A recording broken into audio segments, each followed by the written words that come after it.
Salut à tous, très content de te retrouver aujourd'hui pour une nouvelle vidéo sur Ethereum. Je sais que vous êtes nombreux à en posséder et vous vous posez beaucoup de questions sur cette crypto-monnaie.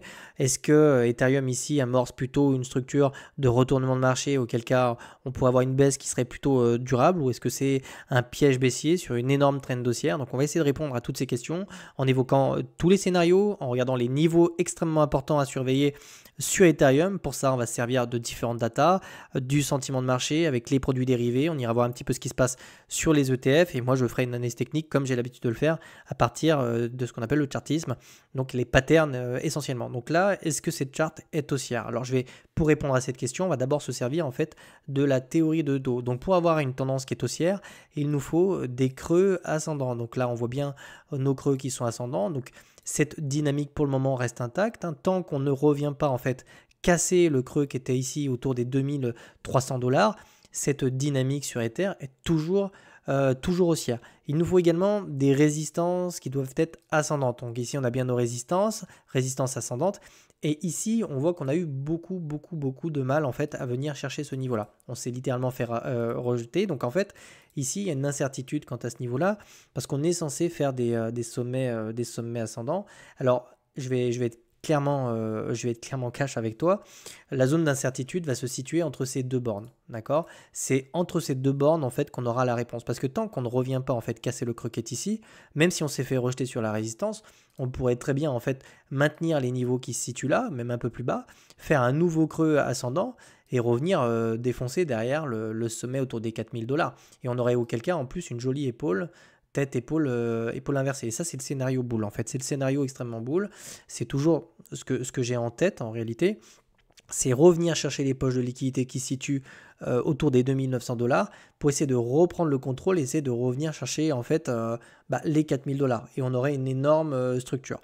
Ce qu'on doit savoir ici sur Ether, c'est que malgré tout, pour le moment, il va falloir regarder les dernières datas qui sont sorties, mais on a eu quand même pas mal d'inflow sur les ETF. On a un Ether qui construit des patterns comme ça qui sont quand même très sympathiques à l'œil. Si on valide ces niveaux-là et qu'on arrive à tenir les 3000 $, c'est quelque chose de très haussier. Donc en fait, là, on est quand même en weekly. Si on prend du recul et si on maintient les niveaux qui sont là, on reste sur des structures qui sont très haussières. Okay, en revanche, hop, je vais enlever tout ça.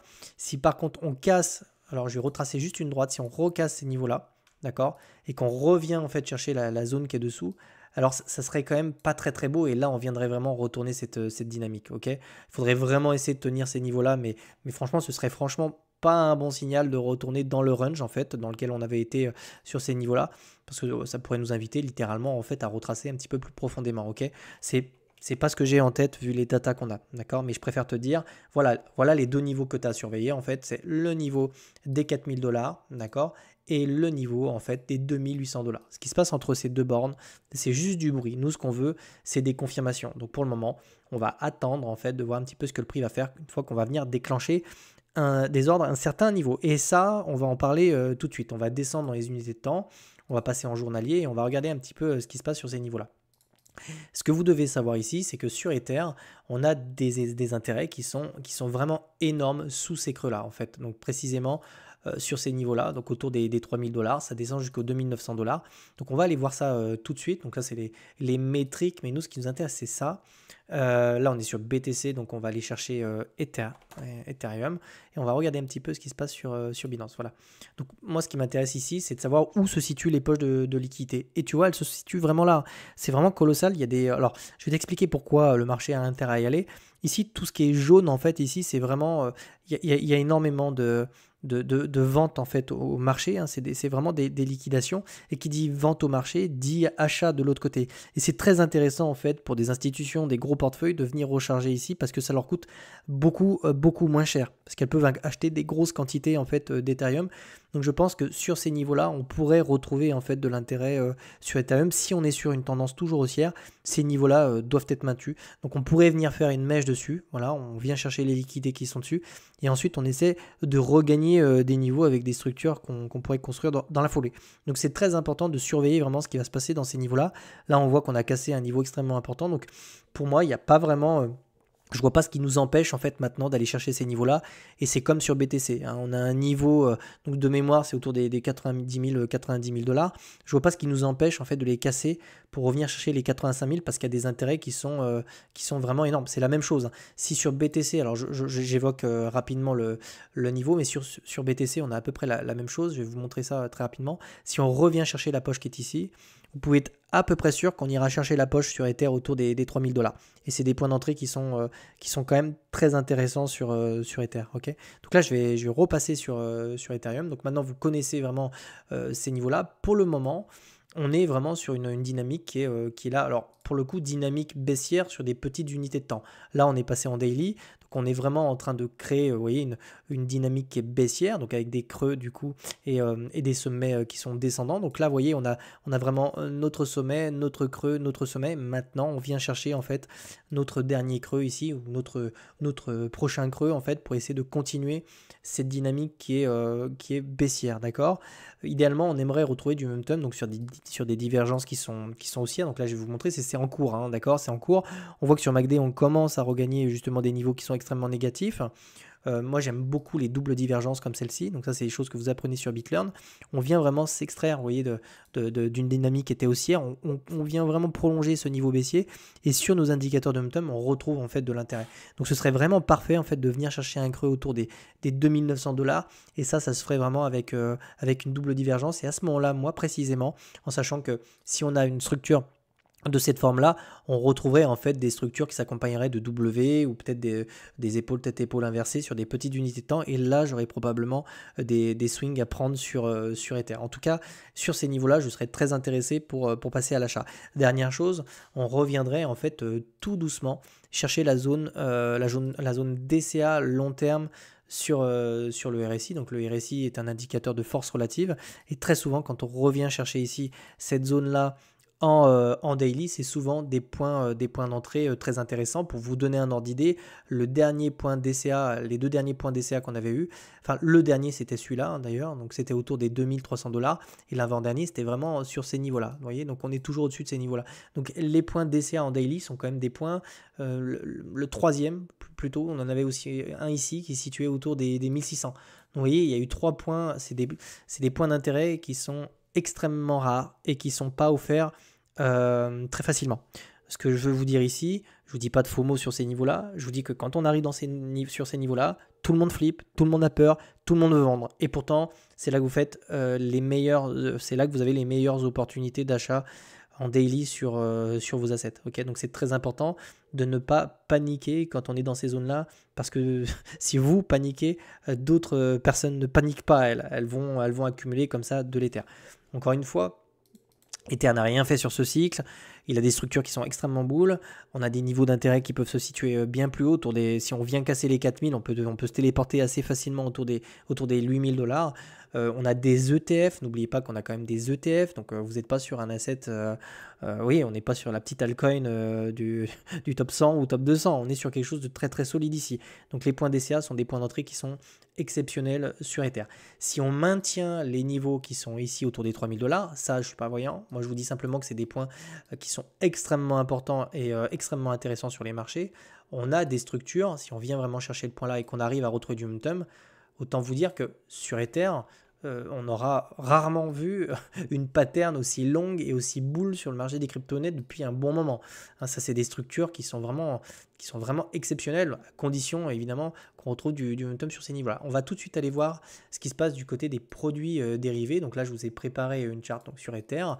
Ce qu'on peut voir ici, et ça va dans le sens, ça va quand même dans le sens d'un bottom assez prochainement, en tout cas d'une zone de rebond importante. On a ici sur Ether un funding qui diminue. Donc le funding, c'est quoi?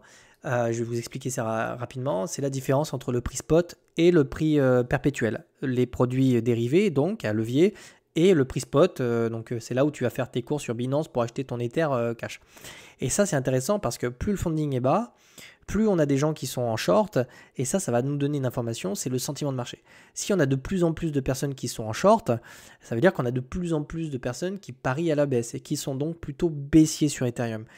Et quand on a un consensus comme ça qui se fait dans la communauté des traders, donc de plus en plus de personnes et la majorité commence à prendre des shorts, en général, c'est là qu'on peut retrouver en fait de l'intérêt à la hausse sur cet indice, parce qu'en plus, un funding négatif, ça va pénaliser les personnes qui sont short. Donc c'est très important de comprendre ça. Ça nous donne vraiment le sentiment de marché. Ici, on est tout proche d'avoir. Je pense vraiment qu'il y a des gens qui sont désespérés en fait sur Ether. Et ça, c'est plutôt une bonne chose. Je pense que c'est vraiment ce que ça reflète. Ça fait vraiment un bon moment qu'on a un funding qui ne fait que baisser, hein, quasiment depuis novembre 2024. Donc ici, je pense vraiment qu'on est en train d'essayer de trouver un dernier creux ici sur Ethereum, et ça se ferait avec un funding qui passerait quasiment négatif ici. On voit vraiment un sentiment de marché ici qui est peut-être même proche de la peur, hein, honnêtement. Enfin, vous dites-le moi dans les commentaires si c'est ce que vous ressentez. Et ici, on a vraiment des positions qui sont en train de se clôturer sur ces mouvements-là. Je pense vraiment qu'on peut en clôturer encore un petit peu plus sur un petit mouvement volatile qui vient chercher et racler tout ce qui se passe ici. Je pense qu'on pourrait vraiment avoir des liquidations un petit peu plus élevées. J'ai l'impression, alors je ne sais pas si c'est une anomalie, mais j'ai peu de data, j'ai vraiment peu de data ici sur mes liquidations. On va aller voir un petit peu ce qui se passe. Alors c'est intéressant. Sur le stacking, j'avais commencé à observer une baisse ici. Donc ça, c'est toutes les personnes qui ont de l'Ether en stacking, hein. Donc ça représente quand même plus de 34 millions d'Ether, hein. Je ne sais pas si vous vous rendez compte quand même. Donc ça, c'est des tokens qui sont bloqués, hein, pour le moment. Ils peuvent être vendus du jour au lendemain, mais ils sont bloqués et ça, c'est pas disponible sur les exchanges. D'accord? Donc c'est quand même une énorme partie en fait du supply qui n'est pas disponible. Et pour le moment, on a eu une petite baisse et j'ai l'impression que ça remonte ici. Donc on retrouve, j'ai l'impression, de l'intérêt sur ces niveaux-là. Donc probablement qu'on a certaines personnes qui rachètent de l'Ether peut-être pour la mettre en stacking. Donc ça, c'est intéressant de voir que cette baisse ici semble s'arrêter. Les datas sur les ETF sont plutôt bull en fait, hein. Enfin l'appareil, j'ai pas voilà, on a quelque chose de très haussier ici, on le voit, hein. Tous nos fonds d'investissement commencent à prendre de plus en plus d'Ether dans des proportions qui sont quand même assez folles. Ici, on a eu énormément d'inflow, hein, sur Ether. Donc, tout ce qui se passe au-dessus du zéro, c'est de l'inflow. Tout ce qui est dessous, c'est de l'outflow. À droite, vous pouvez voir directement en fait ce qu'on appelle le net flow, hein, comme ça, vous voyez directement si c'est baissier, parce que là, vous pouvez voir sur une candle, vous pouvez voir de l'inflow et de l'outflow. Là, vous avez qu'une candle dans un seul sens. C'est l'addition des deux. Et donc, vous voyez qu'on a quand même, si vous prenez depuis même octobre dernier, vous prenez tout ça, vous avez quand même nettement plus d'inflow que d'outflow. Ou alors je suis aveugle, mais en tout cas ici, il y a quand même beaucoup plus d'inflow. Donc vous avez des gens qui achètent de l'Ether. Alors, j'ai pas le graphe à jour ici. J'aurais aimé voir un petit peu, je pense qu'on a un petit peu d'outflow. Mais à surveiller, En tout cas, c'est très intéressant. Pareil, on a la part de BlackRock qui commence à rattraper la part de Grayscale. C'est plutôt une bonne chose. Donc on a plutôt on a plutôt des datas ici qui sont plutôt cool à voir. Donc il n'y a pas lieu vraiment de paniquer. Encore une fois, vous connaissez mon point de vue. Moi, j'ai des objectifs de vente qui se situent nettement plus haut. Voilà. J'ai accumulé de l'Ether entre les 900 et les 1500 $. Les zones DCA comme ça sont des zones qui sont à prendre. C'est pas des zones à vendre. C'est là où vous trouvez des bonnes opportunités. Évidemment, il faut regarder ce que fait BTC. Si vous n'avez pas vu ma vidéo sur BTC, je vous encourage à la voir. J'ai fait un gros point d'étape hier. Je pense sincèrement que les 85 000 $ sur BTC peuvent ramener Ether en fait au niveau des 3 000 $. Je pense que j'ai fait un gros point. Alors ici, l'objectif, c'est pas de vous donner des objectifs haussiers, c'était vraiment de vous faire un point d'étape ici sur les niveaux clés à surveiller, sur la tendance en cours et sur éventuellement les patterns en fait qu'on pourrait anticiper sur des rebonds techniques et qui seraient des patterns en fait de continuation haussière. D'accord? Maintenant, on va surveiller aussi ce qui se passe sur BTC dans les prochains jours.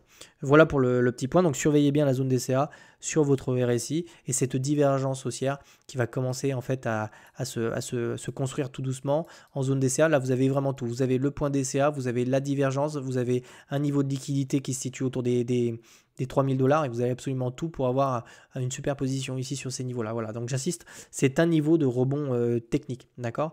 Je vous souhaite de passer un excellent week-end et je vous retrouve tous la semaine prochaine. Ciao, ciao.